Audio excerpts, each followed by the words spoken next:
Hey there, Cody Shirk here. I am on a random beach in South Florida, and if you look behind me, you can see a building that is under construction, and that's to put it lightly. This may look like a one-off project, but condo buildings all up and down the Florida coast are going to be looking at similar projects within the next couple of years.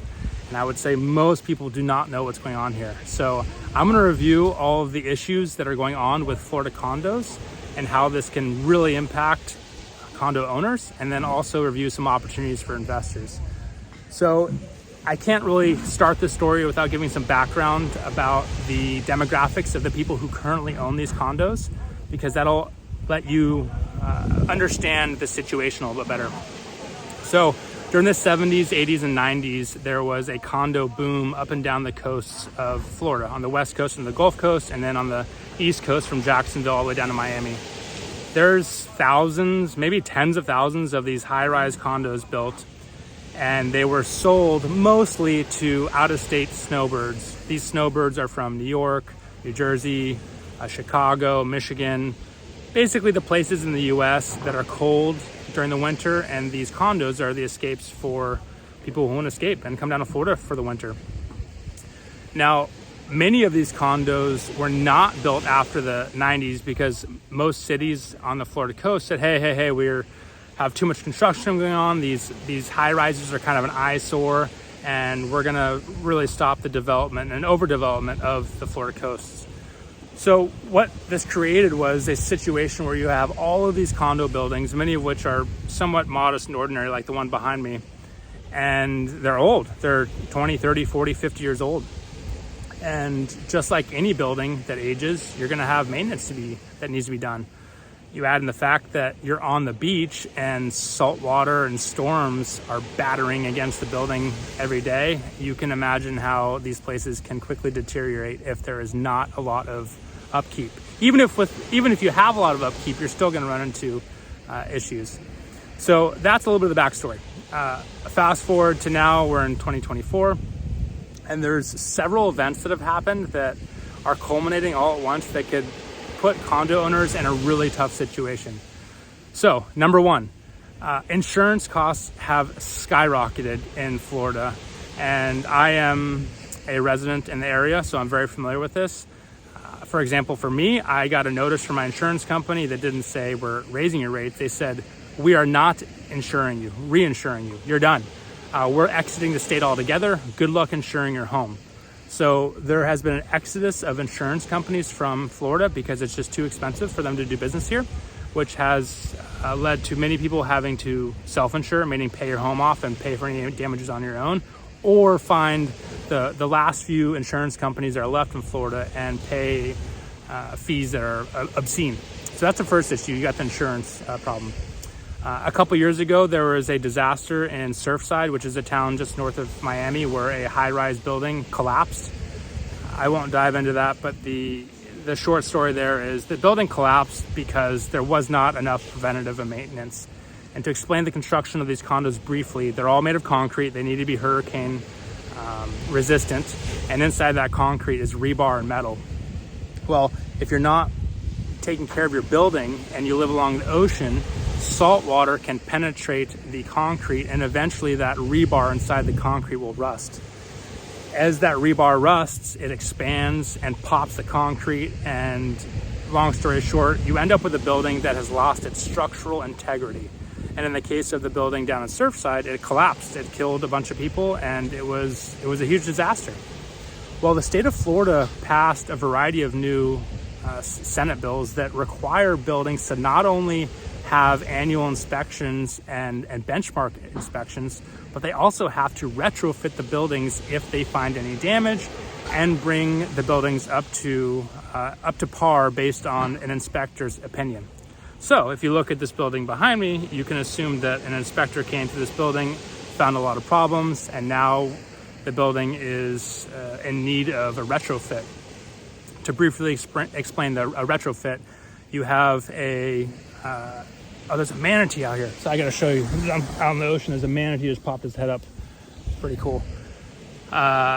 So a retrofit is you have a big crew of people come out, they install these swing stages, they come down here, they have jackhammers, they chip away the concrete, they find the rusted rebar, they got to cut the rusted rebar out, then they replace the rebar with new rebar, and then they got to pour new concrete. The job is first of all, it's backbreaking work, but second of all, it's extremely expensive, time consuming, and if you're living in the building, it's like living in hell. You're having a jackhammer on your walls all day long. So that's what it takes to retrofit these buildings. But there's more. A lot of these condos were bought for $200,000, $300,000, maybe $400,000 several decades ago. And a lot of the owners here have not sold, because think about it. If you're living in New York or you're upstate somewhere in the US and you own this beachside condo that you bought for a couple $100,000 decades ago, and you can come down and enjoy a beach vacation or beach lifestyle, you're not going to sell. You may refinance to pull money out of it, but you would most likely stay in your unit. So you have a lot of people that purchase these places for a fraction of what they're worth today. And in order to really pour money into these units, they're going to have to spend almost as much as they bought it for, if not more, to completely remodel these units. So here's the crazy part. These buildings are now getting assessed sometimes more than what people purchased their units for decades ago. So this building right here, I do not know the exact assessment, but if you search articles or other videos online right now, there are many buildings, many buildings throughout Florida that are getting assessed $100,000, $200,000, $300,000 per unit. And to clarify what I'm talking about here, let's just say you owned an apartment in Miami on the beach, and then all of a sudden an inspector comes through and says, hey, your building needs to get retrofitted with all the things I just explained. And then the building says, okay, we're going to do this project. Let's figure out how much the project costs. We'll divide the costs amongst all the owners, and then we'll bill the owners. Well, that bill is not $300,000 for the building. It's $300,000 per unit. We're talking multi-million-dollar projects to retrofit these buildings, and now these owners are stuck with enormous assessments. So I have a question for you. If you bought a beachside unit for $200,000 in the 80s or 90s, you've been sitting on it for years, it's now worth well over $1 million, and you just get a bill in the mail for $200,000, maybe $300,000, literally more than what you paid for it decades ago, what are you going to do? Well, in most cases, people are going to have to sell. Unless you have $300,000 just sitting in the bank account, you're probably going to sell. But even if you do come up with the cash to reinvest back into the condo, you're going to have to come out of pocket several $100,000. And that's in the rare occasion that you haven't refinanced and pulled money out of your place in the first place. So you can see where this has a huge trickle-down effect of a full-on crisis for a lot of these buildings. Now, I'm going to stop there because I could keep going more and more about how much of an issue this is. But I want to be clear that this is not a one-off issue. This is going to affect thousands of buildings throughout Florida. And I have a little bit of intel myself as an owner of one of these units that I just sold.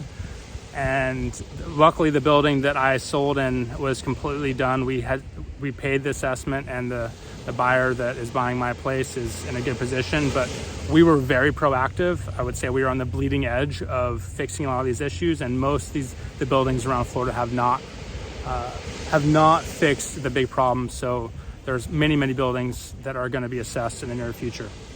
Okay, so let's fast forward to the opportunities for investors. So I have probably a dozen opportunities, but I'm just going to share my favorite ones. So my first one is investing in a retrofitting company. And this may sound ridiculous, but there is a severe lack of companies that can actually do this retrofit work. And it may sound complicated, and it is a little bit, but for the most part, you need tough people who can manage heavy equipment on the side of buildings 100 feet in the air.